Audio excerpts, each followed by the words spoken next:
আসসালামু আলাইকুম। তো আমার এবার ডিমগুলোর বয়স আজকে প্রায় 5 দিন। তো এগুলোকে চেক করব। তো চলেন একটা করে চেক করি।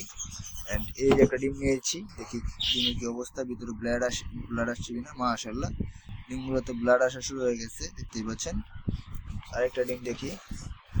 এই যে আরেকটা ডিম নিয়েছি, এই ডিমটাও আলহামদুলিল্লাহ ব্লাড আসা শুরু হয়ে গেছে। আমার এখানকার সবগুলো ডিমই ব্লাড আসা শুরু হয়ে গেছে।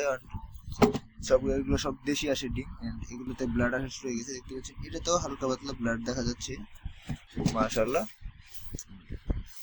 এগুলো হচ্ছে নর্মাল আসার ডিম, যেগুলো দেশি হাঁস বলা হয় আমাদের ভাষায়। দেশি হাঁসগুলোর ডিমের তো ইয়ে বেরোচ্ছে, ব্লাড আসে বেরোচ্ছে। and এখানে হচ্ছে আমার চীনা হাঁস, এই দেখতে পাচ্ছেন চীনা হাঁসের ডিমেতেও ব্লাড আসা শুরু হয়ে গেছে, মাশাআল্লাহ। দেখতে পাচ্ছেন, এখানে আমিও ডিমগুলো চেক করতেছি। মোটামুটি সবগুলো ডিমই আমার চেক করা হয়ে গেছে, দেখতে পাচ্ছেন। এই ডিমেও ব্লাড আসা শুরু হয়ে গেছে, দেখতে পাচ্ছেন। মাশাআল্লাহ, আজকে 5 দিন, এন্ড এতে সবটির মধ্যে ব্লাড এসেছে। আমি সবগুলোতে চেক করে ফেলেছি। এই ছিল আমার আজকের ভিডিও। আল্লাহ হাফেজ।